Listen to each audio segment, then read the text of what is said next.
You might say that matter and spirit will not mix. They don't ordinarily, any more than oil and water will mix, but in the presence of soap, oil and water will emulsify. Urantia is an emulsification of the oil of matter and the water of spirit. Section 6 deals, in a sense, is a continuation of their discussion of paradise. As they have talked about personality realities in Section 5, they talk about non-personal realities in Section 6. They try to define some terms that they're going to use in talking about the physical, the material level of cosmic reality. They talk about force, energy, and power. And these are stages in the emergence of what we would recognize as physical reality. Force is the beginning. Energy is a stage of emerging, and power is a stage of having emerged. This ties in with their later discussion, starting with space potency, going on down through primordial force, puissant energy, gravity energy, and universe power. You might say that in terms of liquid water, this is good symbolization. When you look up into the sky and you don't see the water vapor up there at all you see is the blue sky with the sun shining. This would be like force. Now when it turns cold and you see the clouds form, this would be like emergent energy. And then when it starts to rain, you've got universe power. Now you can feel the wetness. Does that help? Force would be intangible. Energy, you'd sense it, but you wouldn't get your hands on it until it rained. Then you could feel it.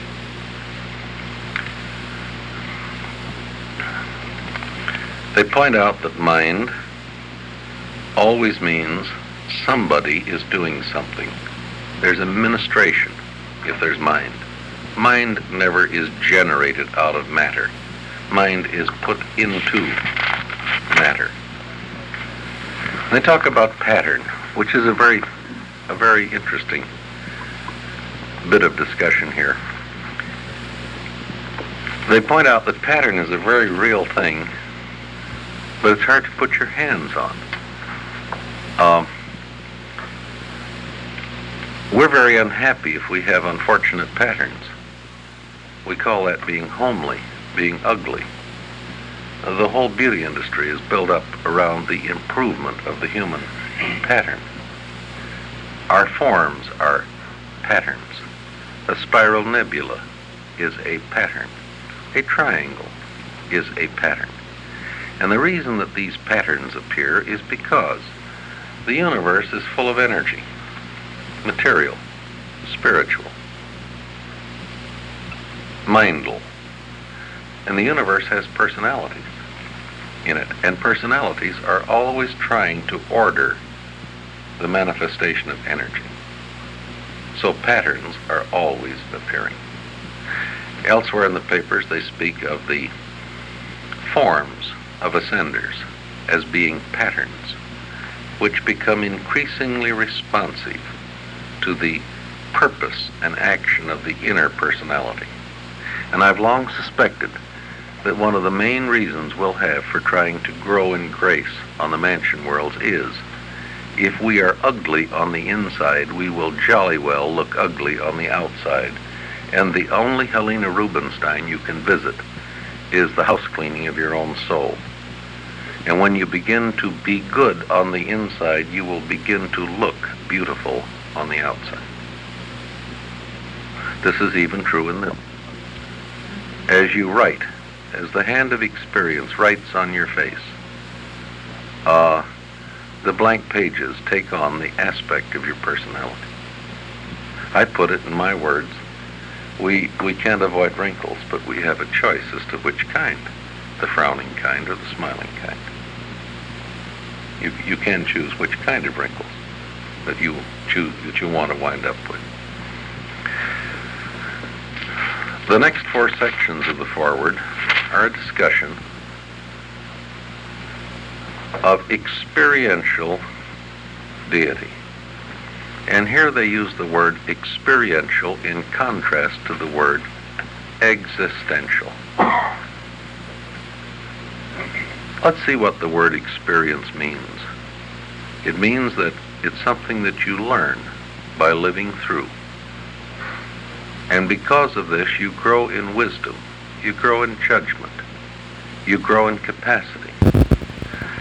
This is utterly foreign to the nature of God, isn't it? How could God grow by any technique? Because God is infinite. How could God learn anything? God foresees. How could anything take the Father by surprise? Nothing could.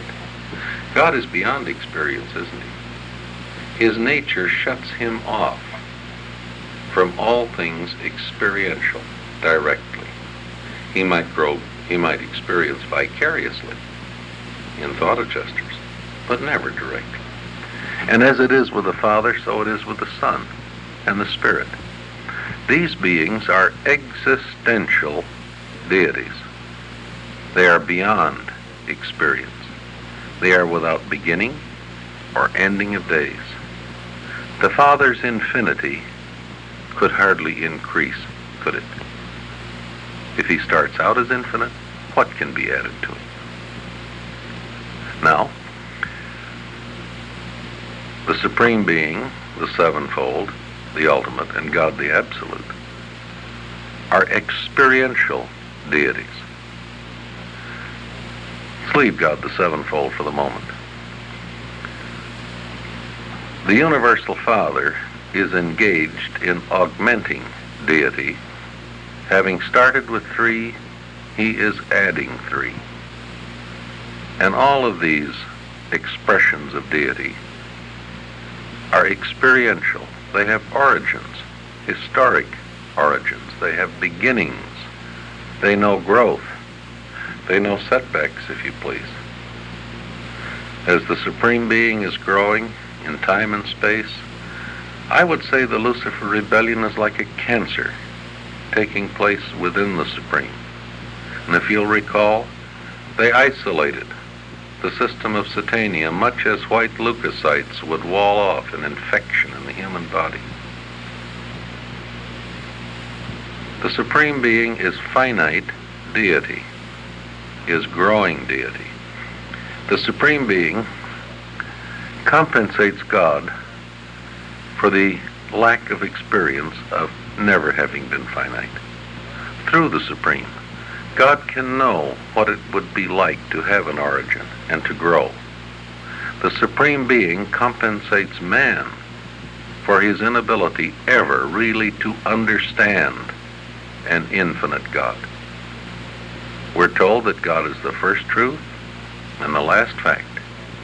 We first feel God's love, and then we seek to understand him.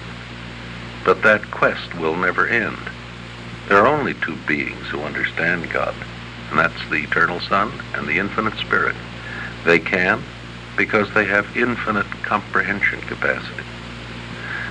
We will never understand God, but we will someday understand the Supreme Being, because he has an origin, he has a growth, he has a destiny, he can achieve completion, even as man has an origin, a growth, and can achieve the fulfillment of destiny in the core of the finality.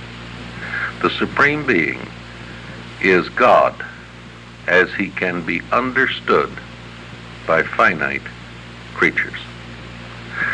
The Supreme Being is not the personalization of the Universal Father, but the Supreme Being is the finite equivalent of the personalization of the Paradise Trinity. The Trinity is not a person. But when we want to say, what would the Trinity be like if the Trinity were a person and were finite, this is the Supreme Being. He who has seen the Supreme has seen the equivalent of the finite personalization of the Paradise Trinity. What we say about the Supreme Being in relation to the finite universe, we could say about God the Ultimate in relation to the Master Universe.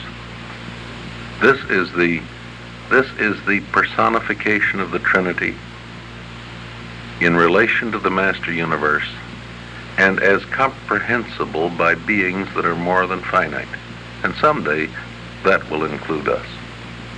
I make this comparison between, well, the papers make this comparison between Jesus and the Supreme Being. As Jesus is the bridge over which man moves from the human level to the finding of God, so the Supreme Being someday will be the bridge over which finite creatures will move to those levels that lie beyond the finite of creature experience, the absonite levels. God the Absolute, they don't say much about God the Absolute, but I once paraphrased those two short paragraphs, and it took, as I recall, 6 typewritten pages to paraphrase them and break them down into what these compact words mean. These statements about God the Absolute are like anchovies. The flavor is packed in very tight. You don't eat anchovies in large quantities. You can dilute these paragraphs with much, much English, and you still have intriguing concepts. The trouble with God the Absolute is that God the Absolute is both experiential and existential. And the chances are that our dealings with God the Absolute lie on beyond the whole Master Universe. I can see an end to the Supreme. I can see destiny. I can see an end and destiny in the ultimate, although it's almost incomprehensible. But I can see only a beginning to God the Absolute. I can see no end. Going back to God the Sevenfold and to the present days, if you look on page 11, you'll see that this is a deity association. This is 7 levels of deity in action and in time and space. And I strongly suspect that God the Sevenfold will go on functioning after the present universe age in outer space, perhaps in slightly modified associations. But in principle, this is God in action in time and space. These are the beings that we encounter on the Paradise Ascent, starting with Jesus, going on up through the rulers of Orvantan, the Master Spirit of our super universe, and then successively the Spirit, the Son, and the Father. God the Sevenfold breaks down into 3 levels. I always think of the Sevenfold as in 3 principal subdivisions. 1, 2, and 3 are the supreme creators. They're so defined in the papers. They are not infinite. They're sub-infinite. They're sub-absolute. They're the folks that are out here working in time and space. They're the Master Spirits, the Ancients of Days, the Creator Sons, and we should include the Creative Spirits with the Creator Sons. The last 3 are the 3 deities of paradise. And in between, the Supreme Being is growing.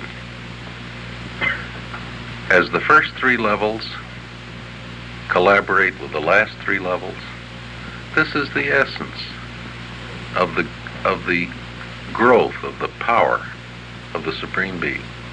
And as we participate in this adventure, we make our contribution. I always think of it as when let's say that a spiritual act, let's compare it to a physical act because we can understand a physical act. Let the physical act consist of a lifting of a 10-pound or 50-pound weight. What you get is the development of muscles, moral muscles perhaps, in the lifting of the weight. But as you lift the weight, your feet push down, don't they? And that's what the Supreme Being gets, is the down thrust of all our liftings. These repercuss in him if they're of spiritual character.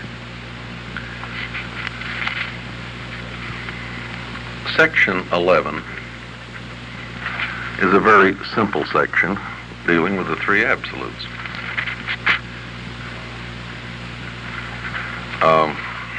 It's simple because you can read it without understanding any of it whatsoever.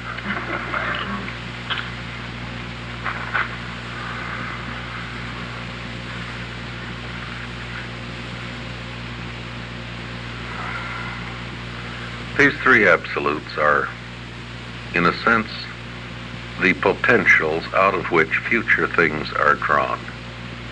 But that's an oversimplification. These three absolutes also function throughout all time and space, transcended time and space, etc. Now, here's what makes their function very difficult to comprehend. Let's consider a child in a given situation. He looks at a green apple and he has hunger, and so he eats without any thought of the consequences of the bellyache. This is a stimulus and a response and a consequence without judgment, without foresight, without anything. An adult looks at the green apple. It looks succulent. The adult forecasts the consequences of eating green apples and decides to pass it up because the adult does not want the bellyache. The adult is not reacting to the stimulus of the present, is he? Yes, his salivary glands may react, his mouth may water, but his reaction has to do with future time, does it not? And with the consequences of his acts. Michael, when he was here on earth as Jesus, lived a life from day to day. He looked ahead. He exhibited rare foresight. When he was pressed to do something prematurely, he said, "But this hour has not yet come." No one ever stampeded him. He was always looking ahead. He was reacting to consequences and to effects, just as the adult looks ahead as compared with the child. These absolutes react in a timeless fashion. When any absolute reacts, this absolute reacts in terms of the eternal past, the eternal present, and the eternal future. Therefore, the reaction of an absolute can never be understood within any frame this side of infinity. Does this make sense? The child couldn't understand why the adult wouldn't eat the green apple. The 12 did not understand why Jesus did not do certain things. The universe administrators are just as mystified by the actions and transactions of the three absolutes. Nobody this side of the paradise deities, I think, comprehends what these absolutes are doing. Because one of them mechanizes everything, another one activates everything, and the third one unifies mechanization and activation. That is the function of the universe. They say don't look upon these absolutes as antecedent to God. They're not. Don't look upon these absolutes as being independent of the Trinity. They're not. Although the Trinity deals with some of them only indirectly, but deals with one of them directly. When the Paradise Trinity functions in a total sense, This is the function of the deity absolute. And through the universal absolute, this causes responses in the unqualified absolute. Over on page 15, yes, the unqualified absolute mechanizes. The deity absolute activates. The universal absolute correlates these two, unifies these two. In the full function of the universal absolute, you might as well say there's only one absolute.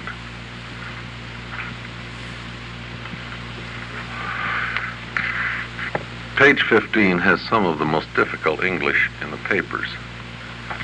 And if we will forget what it says there and try and get the flavor of the meaning, we can simply say this.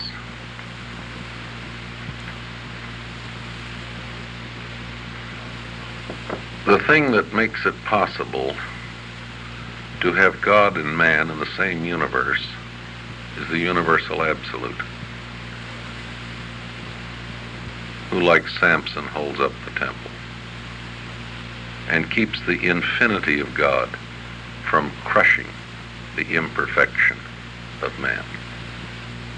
The universal absolute's function is to maintain the room in which things can be imperfect in the same universe with a perfect and omnipotent deity. The universal absolute is the prop which God has set up under the room in which he is willing to tolerate imperfection in time. Were it not for the universal absolute, the suggestion is there wouldn't be any room. God would fill all things.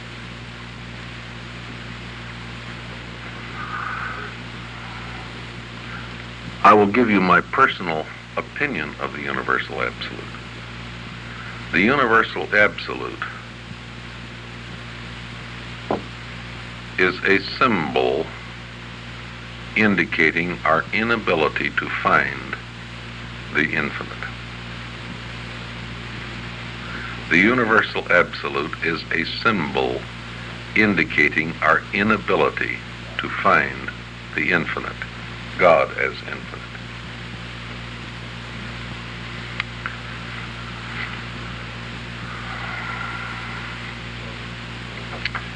This foreword closes with a discussion of the Trinities. There are three of them. They point out that the Paradise Trinity is the existential Trinity. The other two are experiential Trinities. The Paradise Trinity has no origin. The other two Trinities have an historic origin, a time of coming into being, a time of coming into full function. The Trinities happen, I think, because of divinity. When God separates things, they've got to reunite in some way. When he achieved threefold personalization as Father, Son, and Spirit, the Trinity became inevitable. This separation could exist only if there were a unification, because deity is one. There could be a threefold personalization only if the three deities were unified in some fashion. This sets a pattern which is followed as reality is expressed on the finite level. All those who participate in this finite expression and perfecting of the finite find themselves in essence reunified as a Trinity, as the first experiential Trinity, the Trinity ultimate. Many beings are involved, but I visualize this as the union of the deity of three groups of beings: the supreme creators, the transcendentalers, the architects of the master universe, and the supreme being. This is not the union of over 1 million personalities. This is a union, again, of three deities. All of the supreme creators add up to some form of deity manifestation. This is a consequence of their success. It's not difficult for me to visualize the deity expression of the core of the architects of the master universe. And the union of these two with the supreme being, not as a person but as deity, constitutes the first experiential Trinity, the Trinity ultimate. And this is the Trinity which will supplement the acts of the Paradise Trinity in the exploration of the master universe. And the consequence of the full development of the master universe is the formation of the second experiential Trinity, the Trinity Absolute. And the union of all three constitutes the Trinity of Trinities. And that's what the Foreword means to me. That's a wonderful explanation. Turn it off. Thank you, Bill. Sounds good. Nice. Salty George here. worked nice. And cigarettes. Yeah. No, he just turned on the hall at the old water to the right. Helen, you know there's some The question put is, how can the universal absolute be deity? Well, first of all, we know that it's defined as deity. On page 15, paragraph 1, 2, 3, 4, it's spoken, the universal absolute is spoken of as the potential of the static dynamic deity, functionally realizable, etc. This incomprehensible aspect of deity may be static, potential, and associative. Now, those are the first three levels of deity function.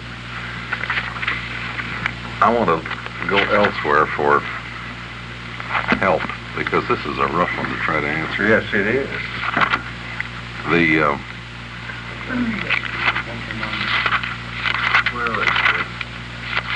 He's back on two, I think, Bill.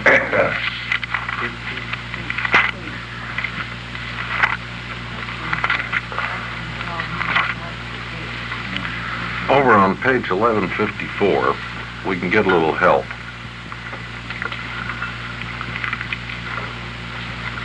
On 1154, they expand their discussion in the Foreword on the subject of reality when they're talking about the metamorphosis of the I Am, self-distribution of the I Am. Is that deity in reality? Yeah, 1154, paragraph 2. It says, in following the chronological portrayal of the origins of reality, there must be a postulated theoretical moment of first volitional expression and first repercussional reaction within the I Am. In other words, this is before the circles start to separate. In our attempts to portray the genesis and generation of reality, this stage may be conceived as the self-differentiation of the infinite one from the infinitude. The infinite one being pre-God. The infinitude being pre-unqualified absolute. We've got the infinite one and the infinitude, but the postulation of this dual relationship must always be expanded to a triune concept by the recognition of the eternal continuum of the infinity, the I Am. To me, J.B., the universal absolute is a kind of a functional symbolization of the continuation of the infinite. And when you start with that single circle of reality, this is deity. This is not non-deity. Deity takes precedence over non-deity. Non-deity comes into existence only because deity has withdrawn itself. Question? No. That's the best explanation I can give you. When you think of the three circles linked together, that middle circle symbolizes the original circle, and as such would be deity. The original circle is not non-deity. No, that's understandable. You get non-deity because of the removal of something. This produces non-deity by subtraction. But they're still united. Now you can express this in two ways. Let me draw you another concept symbol.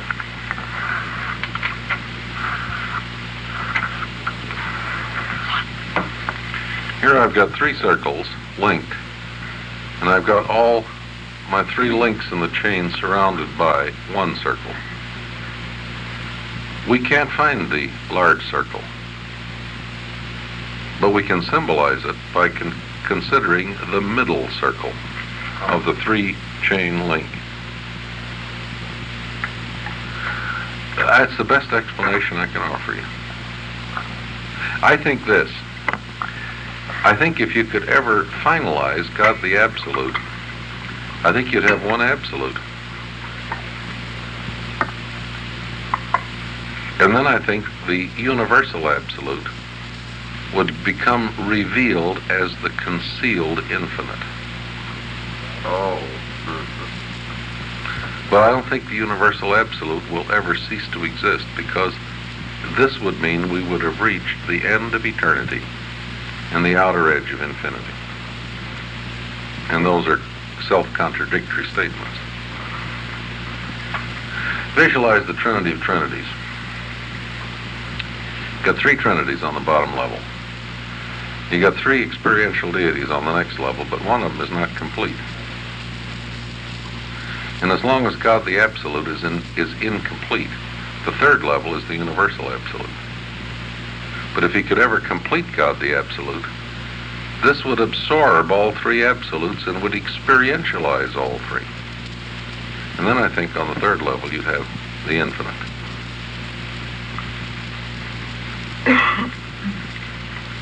To me, you confused me on a higher plane than it was before. At least you're going up, Jamie. I'm still confused. Well, I offer this with great humility. But if this is not the explanation, then I have none to offer. It's the best I can do. Have you ever That's a rough question. I hope you have sometime described the separation of the circles as 1 and 2. Say that again, Bert. Have you ever described the separation of the circles when they're separated as 1 and 2? Yes. The and itself is a reality. Or I've used the expression one and another. And the and itself is a reality, yes. See, JB didn't ask, why is the universal absolute? He said, why is the universal absolute deity? Yes, I understand. And I can understand its association and unification factor. Yes. But I can't hardly conceive how it can be deity. We'll try and conceive it not being deity. That wouldn't be natural. Well, you see, free will moved clear out in the deity absolute when it left the unqualified. Deity right. stopped. All right, I know that. This universal absolute is pretty mysterious. I'll have my ignorance better unified when I do my 30th appendix to the story. I haven't done it yet. Question? Bill, I do have a question. And this couldn't trace everybody, including the Virgin. You said a while ago there's a reason for it in my mind, but I don't know why I'm asking. It had to do when the first separation from absolute deity, which separated from the other, and that seems awfully important to me. All right, the question is, which moved away from what? Yes, Deity moved. not the unqualified. No, the unqualified absolute was left behind. Because the principle, the potential for volition is the essence of the concept of deity. Deity had to move, the other one couldn't move. The unqualified absolute is a reactor, not an initiator. The unqualified absolute is the sneezer, not the taker of snuff. It's awfully important, and I didn't know why. I think it is important. The unqualified absolute is what was left behind when deity moved. Now please remember, all of this is symbolization. So that we can understand. Yeah. You can argue that this is simultaneous. You can argue it for sequence. And it just makes just as much sense to say it's happening today as that it ever did happen, or that it will happen, or better still, it is an always happening. You see, we're using time language in eternity. Here, in reading these papers, make allowance for the by and large.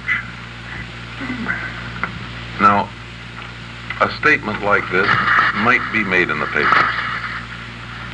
The experience of human beings is characterized by birth and death. That's a pretty reasonable statement, isn't it? But it's not 100% true, because fusion might take the place of death.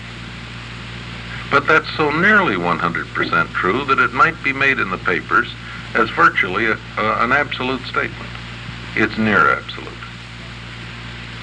We know of 2 people who've probably fused, and there are undoubtedly more, because in the papers on thought adjusters it says most of the adjusters who have taken their subjects to fusion were experienced on your world. Well, that suggests to me more than 2. The only 2 I can put my finger on would be Enoch and Elijah. I don't know how much to make out of the Bible. That's right. Burke was pointing out that it says in the last night, they're talking about absinites. They're beginningless and endless. But God, the ultimate, has a beginning. It doesn't say, though, all absinites are beginningless or endless. It says the absinite level is characterized by this, just as mortal life is characterized by birth and death.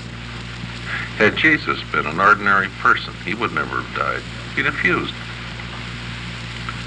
about the time he was baptized in the Jordan. And they had to take his adjuster away from him to stop fusion. I'm glad you said that. I've never been able to understand why his adjuster stood away from him. Same reason, Wilma, on a planet settled in light and life. When a human being is scheduled for fusion, you know, they warn them ahead of time, he can plea for a stay of execution. He's about halfway through an important job, and they grant him this privilege, but then they detach the adjuster, and he works just as Jesus did. We work at the continuation of the growth of the soul, which we are not cognizant of the growth. And you get on up the ladder way up there, and you have completed the soul growth to the point of fusion, but you're not conscious of it. No, that's right. But you can get a stay of execution. You see, Jesus' life has certain parallels in worlds settled in light and life. A human being might go on and function 5 years as a post-fusion human being, and then report to the Urantia temple. All his friends would be there like a commencement exercise. The adjuster would enter the soul, and whambo, the pyrotechnics take place, and off he is. And what a nice way to go. Bill, we had some questions on extra divine, and to explain your symbol of the 2 inches and the 1,600 miles. All right. The term extra divine would refer, I suspect, to the unqualified absolute. Is that correct? Let me check this usage. It's in that Page section. 6, paragraph 14.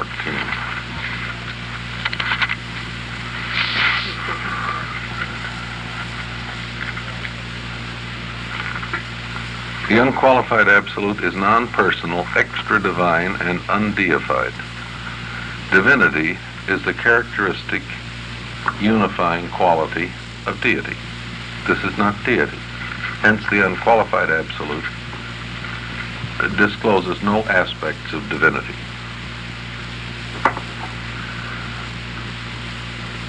Extra there does not mean greater than. It means No, outside of outside divinity. Yes.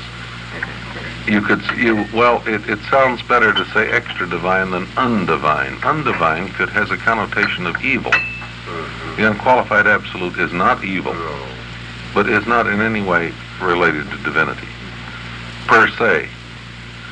Now, the function of the three absolutes is related to divinity because the mechanizing function of the unqualified is unified by the universal absolute with the activating function of the deity absolute.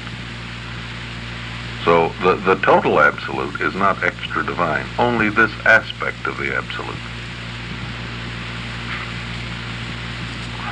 Page 4, paragraph 15. No, this is page 14, page 15, paragraph 6, paragraph 4. 1, 2, 3.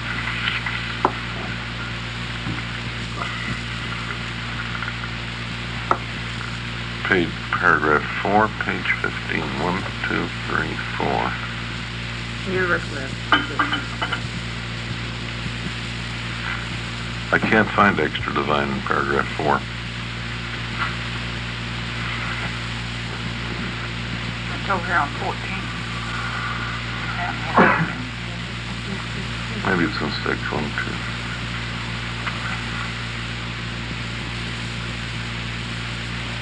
No.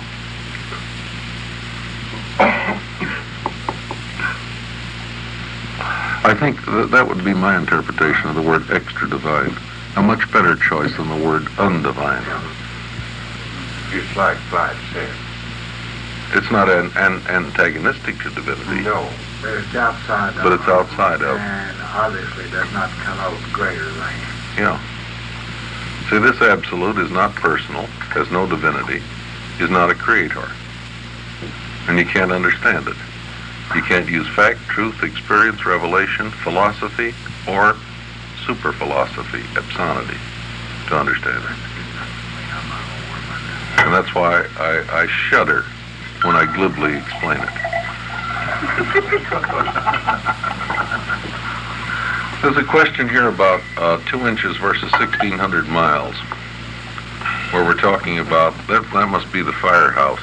Is that right? Yeah, that's the first floor. Well, I'm using space to symbolize time. Say that again. I'm using Good yardstick. I'm using space to symbolize time. And since our time calculations are even looser than our space calculations, because we have to assume a constant rate, it doesn't mean much. But what I'm saying here is this. In considering our firehouse, you remember we built a 3-story firehouse? We put a center pole down the middle where the firemen slide down. And the purpose of that center pole is to symbolize God, who is contactable on any level of the firehouse. And it's the same God. The only thing that's changed is you. We said if the first story is 2 inches high, then the second story is 1,600 miles high, and the third story has no roof. Which is to say, if creative expansion through 2 inches produces the Supreme Being, it takes 1,600 miles to produce God the Ultimate. And you can start God the Absolute, but there is no roof. You can't finish God the Absolute. This would require an exhaustion of infinity and the completion of eternity.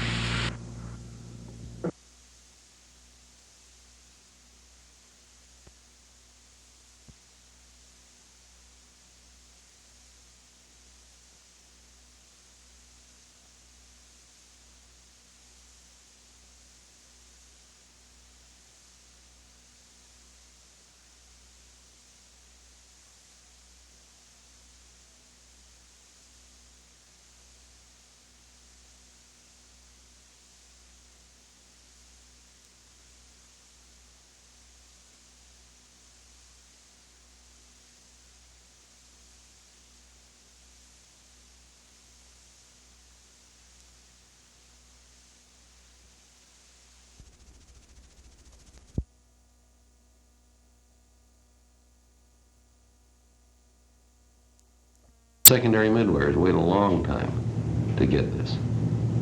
And yet, it's our birthright. Isn't that amazing? We who are the very lowest should have the closest spiritual relationship to God, something which even a Lananandek son does not have. He's not indwelt with the Universal Father. Solitary messenger, speaking of adjuster, says, no one but wouldn't delight to be host to a thought adjuster. This thing is hard to understand. It's hard for me to understand how Jesus got here.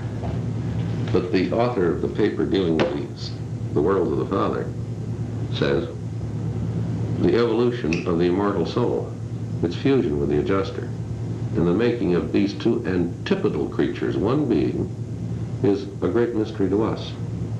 Now, he said, obviously it's not a mystery to you, because all Ascendington is open to you. But there's a sector of Ascendington that's forever closed to me. And he said, furthermore, it's interesting to observe that you never tell us how this happened. He said, I don't know whether you cannot. I only know that you do not. This thought adjuster, like personality, has got the potential for all future time in it. This is a gas tank that's, to all practical intents and purposes, spiritually bottomless. I think the best definition of personality that's given in these papers is permanence in the presence of change. That appears in the last two lines of the first paragraph.